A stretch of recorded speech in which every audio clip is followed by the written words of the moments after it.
ផ្ដើមសាច់រឿងដំបូងរបស់យើងគឺមានតួអង្គបរិបពីរនាក់សក់ក្រញ៉េក្រញ៉ៅពណ៌ខ្មៅមួយនិងពណ៌ឥន្ទនូមួយដែលមិនរងចាំយូរក៏បានទៅណាត់ជួបសង្សារនៅឯសង្ក្រានមុននឹងទៅជួបតួអង្គស្រីរបស់យើងតួអង្គបរិបពីរនាក់ក៏បានពិភាក្សាគ្នាព្រោះថាម្ដាយរបស់តួស្រីរបស់យើងគឺកាចខ្លាំងណាស់មួយសន្ទុះក្រោយមកតួអង្គស្រីរបស់យើងក៏បានមកដល់ពួកគេពិតជាមានការភ័យខ្លាចជាខ្លាំងព្រោះគេបានលួចម្ដាយរបស់គេមកជួបសង្សារ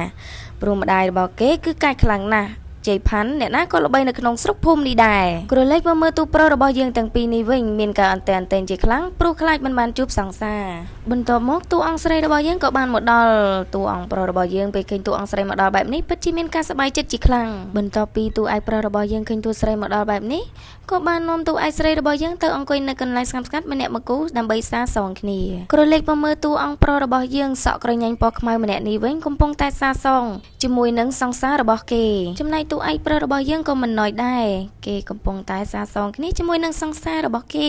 មើលទៅពិតជាសប្បាយចិត្តខ្លាំងណាស់ព្រោះគេខានជួបសង្សាររបស់គេយូរដែរហើយព្រោះការលួចជួបសង្សាររបស់គេលើកនេះគឺធ្វើឲ្យគេសប្បាយចិត្តជាខ្លាំងតួឯកប្រុសរបស់យើងក៏បានសួរទៅកាន់តួស្រីថាតើអូនមាននឹកបងទេតួឯកស្រីរបស់យើងក៏បានឆ្លើយតបទៅកាន់តួប្រុសថាអូនពិតជានឹកបងខ្លាំងណាស់ពេលលើបែបនេះហើយតួឯកប្រុសពិតជាមានការអៀនចំពោះទីស្រីជាខ្លាំងព្រោះមិននឹកស្មានថាតួស្រីនឹកគេដល់ថ្នាក់នេះទេក្តុកក្ដួលអ៊ូប្រកាច់ប្រកាន់ដូចជាមន់អ៊ូលក្រទូអញ្ចឹង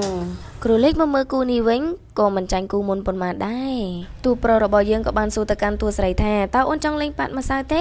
តួស្រីក៏បានបែរមុខមកកាន់តួប្រុសរួចញញឹមតួប្រុសឃើញបែបនេះហើយក៏ចាក់ម្សៅលើបាតដៃទៅប៉ាត់មុខតួស្រី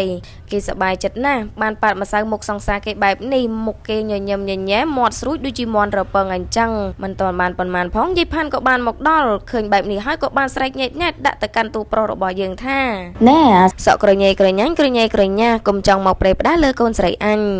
សាច់រឿងរបស់យើងក៏បានមកដល់ទីបញ្ចប់ត្រឹមតែប៉ុណ្ណឹងផ្ដើមសាច់រឿងដំបូងរបស់យើងគឺមានតួអង្គបរិបពីរនាក់សក់ក្រញ៉េក្រញ៉ៅពណ៌ខ្មៅមួយនិងពណ៌ឥន្ទនូមួយ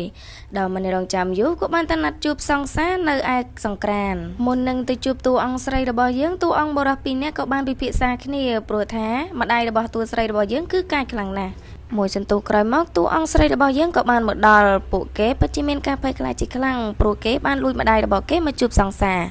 ព្រោះម្ដាយរបស់គេគឺកាចខ្លាំងណាស់ជ័យផាន់អ្នកណាក៏ល្បីនៅក្នុងស្រុកភូមិនេះដែរក្រឡេកមកមើលទូប្រុសរបស់យើងទាំងពីរនេះវិញមានការអន្ទែនតែងជាខ្លាំងព្រោះខ្លាចមិនបានជួបសង្សារបន្ទាប់មកតួអង្គស្រីរបស់យើងក៏បានមកដល់តួអង្គប្រុសរបស់យើងពេលឃើញតួអង្គស្រីមកដល់បែបនេះពិតជាមានការសប្បាយចិត្តជាខ្លាំងបន្ទាប់ពីតួឯកប្រុសរបស់យើងឃើញតួស្រីមកដល់បែបនេះក៏បាននាំតួឯកស្រីរបស់យើងទៅអង្គុយនៅកន្លែងស្ងាត់ស្ងាត់ម្នាក់មកគូដើម្បីសារសងគ្នាក្រឡេកមកមើលតួអង្គប្រុសរបស់យើងសក់ក្រញ៉ាញ់ពណ៌ខ្មៅម្នាក់នេះវិញកំពុងតែសារសងជាមួយនឹងសង្សាររបស់គេចំណែកតួឯកប្រុសរបស់យើងក៏មិនណយដែរគេកំពុងតែសារសងគ្នាជាមួយនឹងសង្សាររបស់គេមើលទៅពិតជាសប្បាយចិត្តខ្លាំងណាស់ព្រោះគេខានជួបសង្សាររបស់គេយូរដែរហើយព្រោះការលួចជួបសង្សាររបស់គេលើកនេះគឺធ្វើឲ្យគេសប្បាយចិត្តជាខ្លាំងតួឯកប្រុសរបស់យើងក៏បានសួរទៅកាន់តួស្រីថាតើអូនមាននឹកបងទេតួឯកស្រីរបស់យើងក៏បានឆ្លើយតបទៅកាន់តួប្រុសថាអូនពិតជានឹកបងខ្លាំងណាស់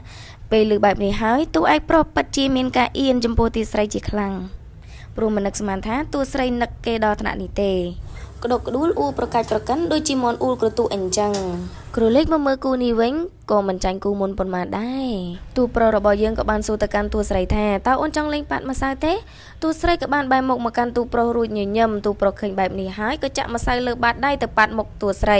គេសប្បាយចិត្តណាស់បានប៉ាត់ម្សៅមុខសង្សារគេបែបនេះមុខគេញញឹមញញែមាត់ស្រួចដូចជាមាន់រពឹងអញ្ចឹងមិនទាន់បានប៉ុន្មានផងយាយផាន់ក៏បានមកដល់ឃើញបែបនេះហើយក៏បានស្រែកញែកញែកដាក់ទៅកាន់តួប្រុសរបស់យើងថាណែសក់ក្រញ៉េក្រញ៉ាញ់ក្រញ៉េក្រញ៉ាកុំចង់មកប្រេផ្ដាស់លើកូនស្រីអញ